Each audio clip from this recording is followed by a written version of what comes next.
From the Scarborough Bluffs to the Lakeshore, Toronto's waterfront is populated by communities rich with history and culture.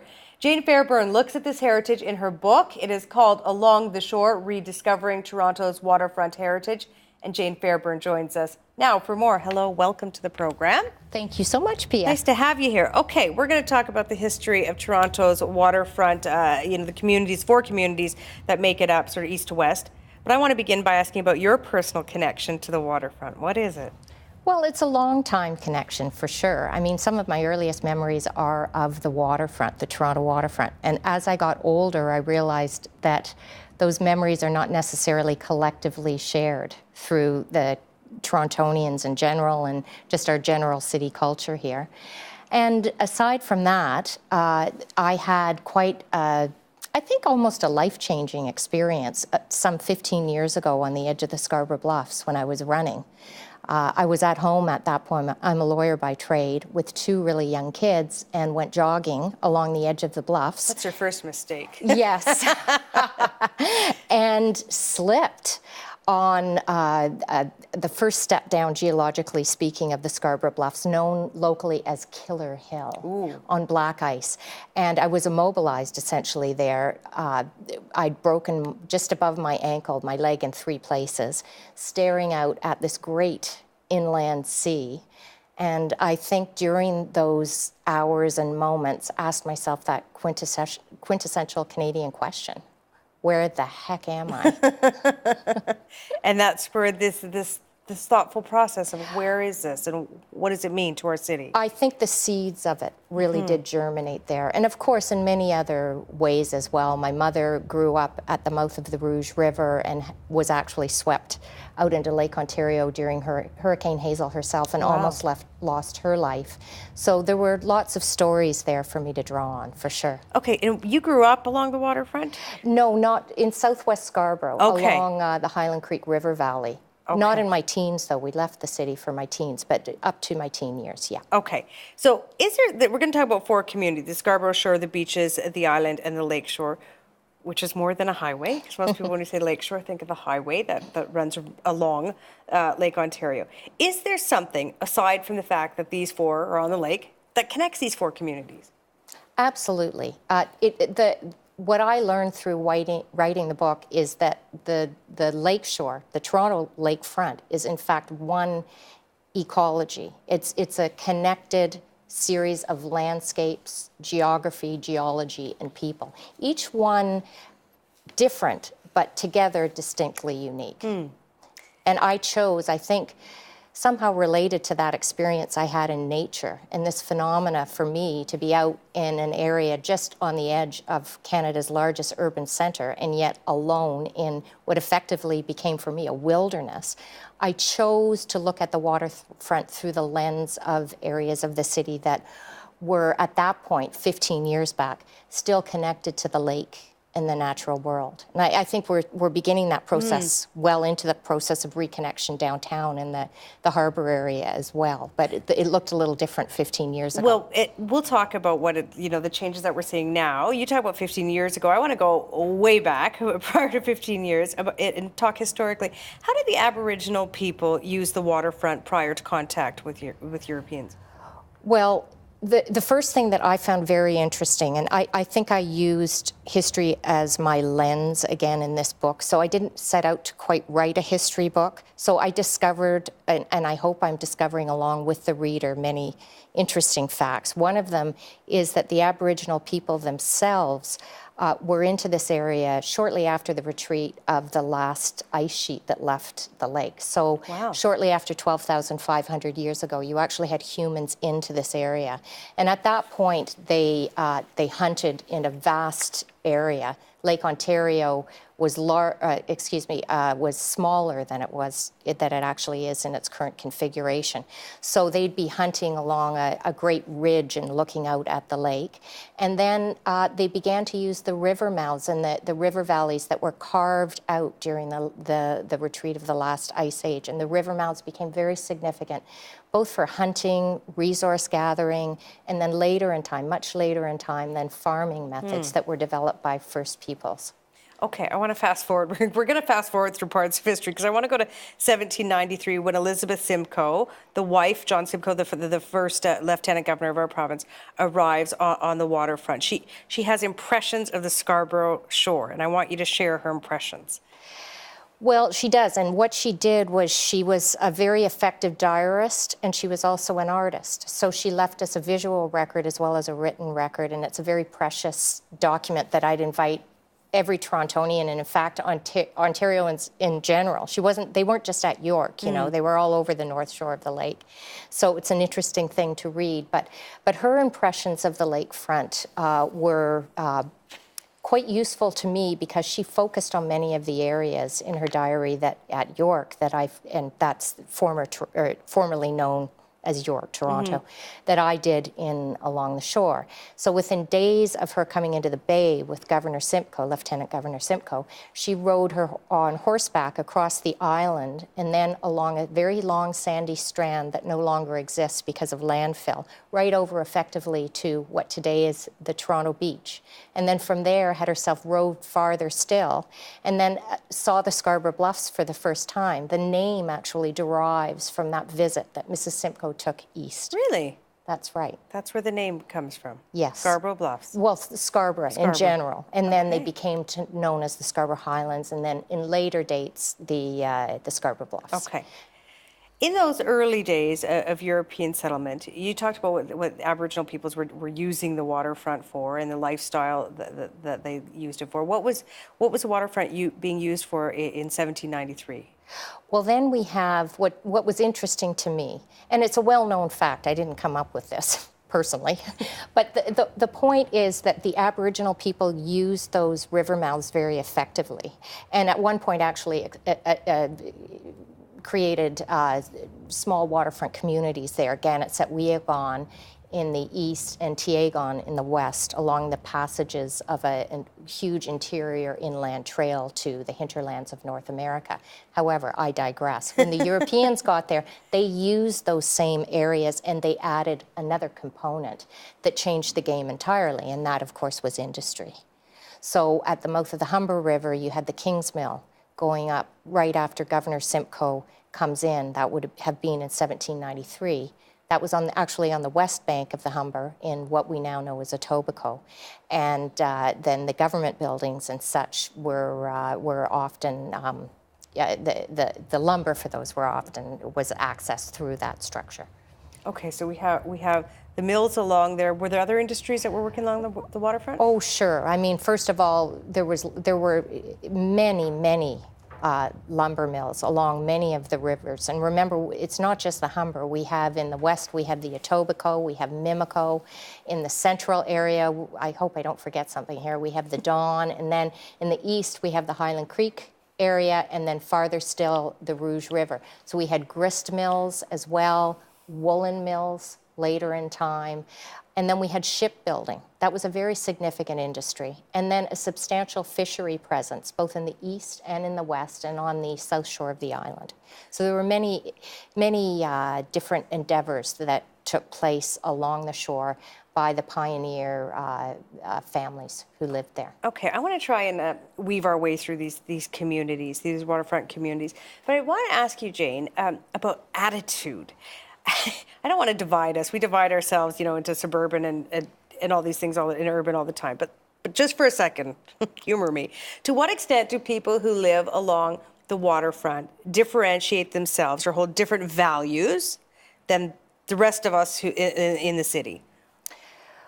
Well, I'm not going to say that people are more connected to the natural world in the lakefront, because I think that's unfair. But I do think that there's an opportunity to be connected to the natural world that many people do grab onto, gravitate to. And just the seasons and looking out at the lake and having just that natural contact with it on a daily basis, I think it really is, it changes you in many ways. And it makes you perhaps a little bit more sensitive to the issues that we see today within our natural world. Okay. I think you make a fair point. If you live close to the mountains, you probably go skiing more than if you don't. Right. Same analogy. Okay. Let's pick on the beach first because we just need to get this cleared up. Are we calling it the beach or the beaches? For people who don't live in Toronto, who have never come to that community, it is a discussion point in this city about how you refer to this eastern part of our city. Is it the beach or the beaches, Jane? Well, it was actually after a great hue and cry and much protest. There was a Democratic vote, and the community did vote a number of years back by a small margin that it is the beach. The beach, okay. And there's a lot of historical precedent for the beach. Now, I do, saying that, point out that the Beaches Branch Library, which is a community center on Queen Street, has existed there for, I would think, at least 100 years, perhaps. I hope I'm right on that, but right around the 100-year point at this point. What's the historical precedent for the beach? It's just, oh, you mean like in terms of the beaches, you can clearly identify different beaches. Perhaps that's where you're going. So there's Q Beach, for example, and there's Balmy Beach, and there's Woodbine Beach. And I talk about all those different areas because they were at one time tiny little villages before they came together. But then really, a lot of the old-timers feel that it really is just one beach. One collective beach. And that's the way they have always referred to it as. And they object, of course, to change. Beachers sometimes do that. Both for sometimes the bad, but mainly for the good, I would argue. Argue it. Well, why do they hold so preciously onto it? Well, it's interesting, Pia, that that's one of the areas of the city where we have almost a 2-mile uninterrupted expanse of beach and water.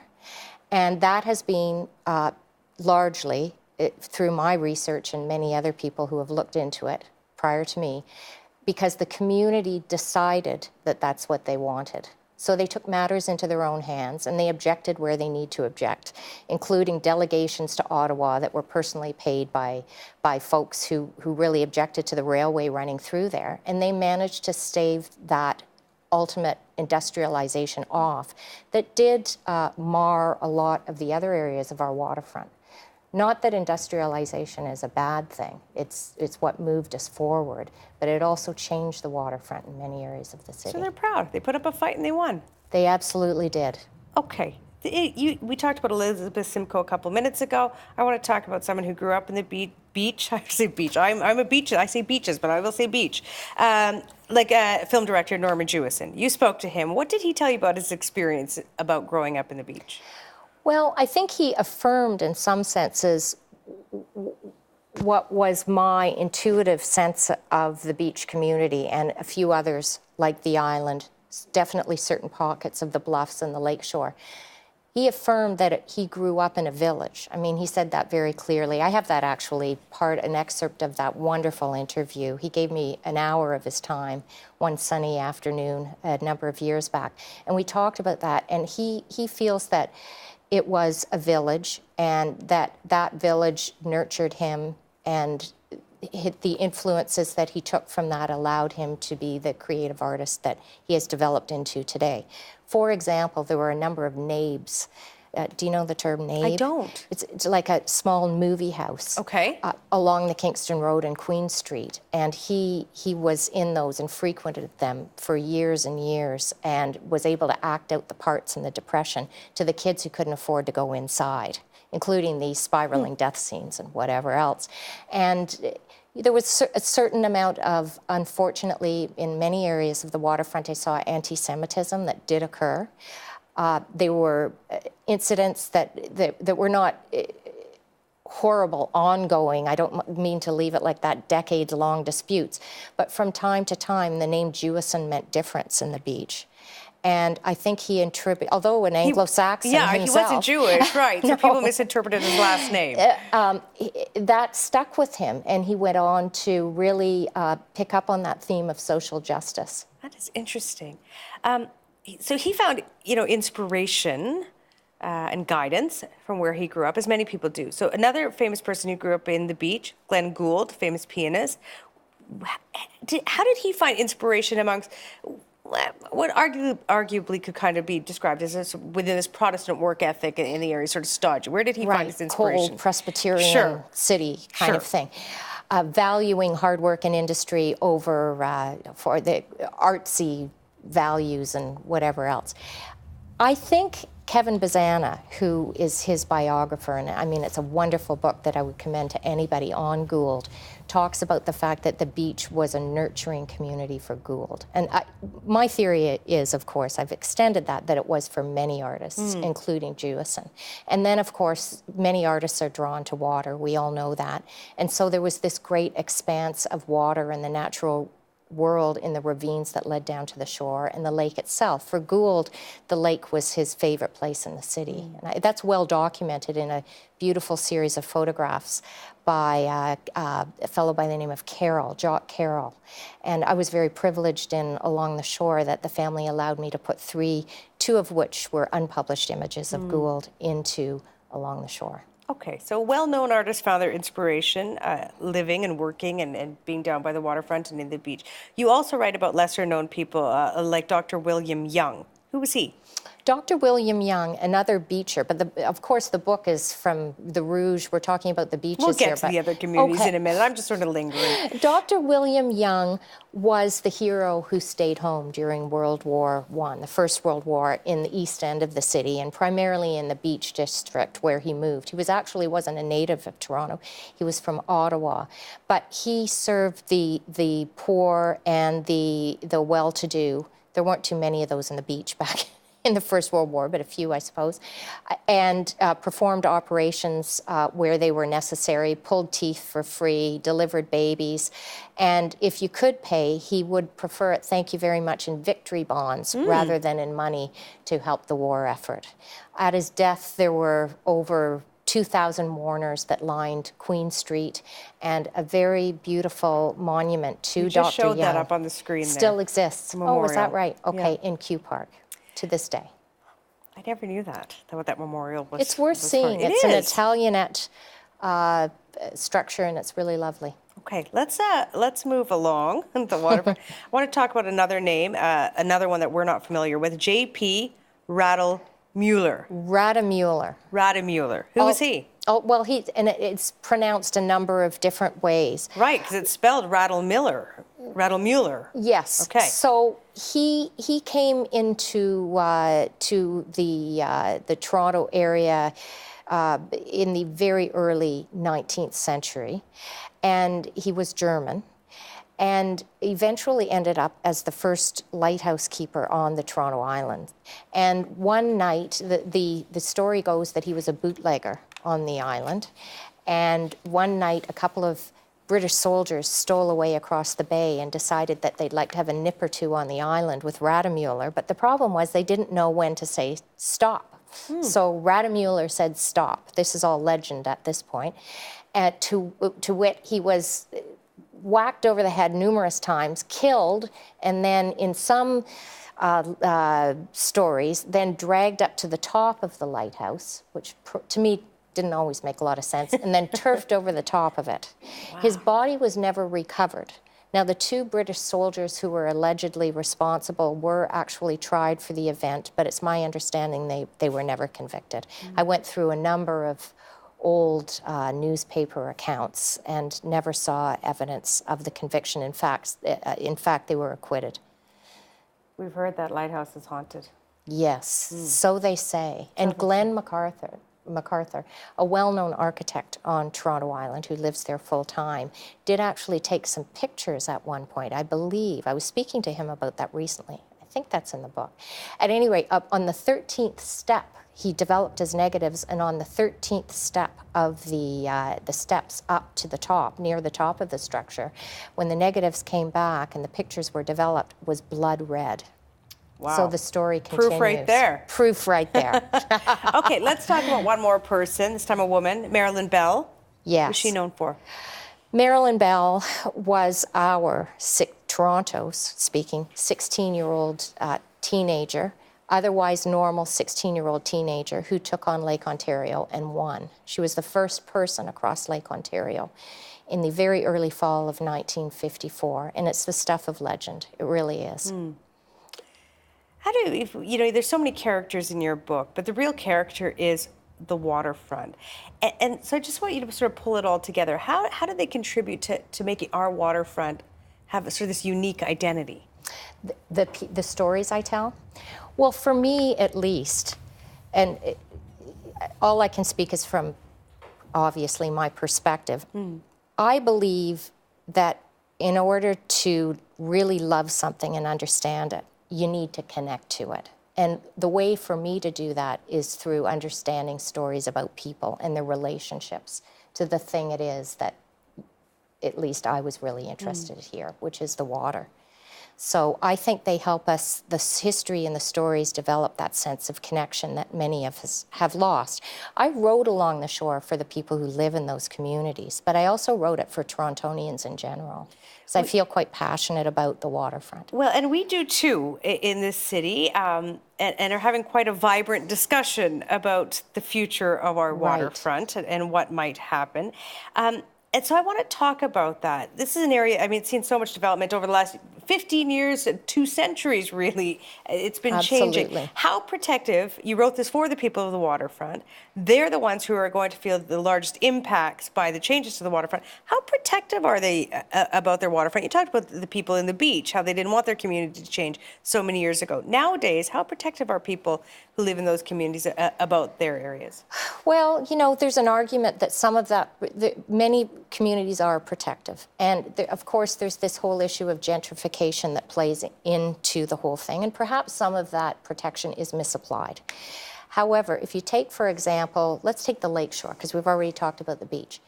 The Lakeshore is filled with now a wonderful collection of people in their 60s, 70s, and 80s who worked in those industrial plants just north of the lake, like Goodyear.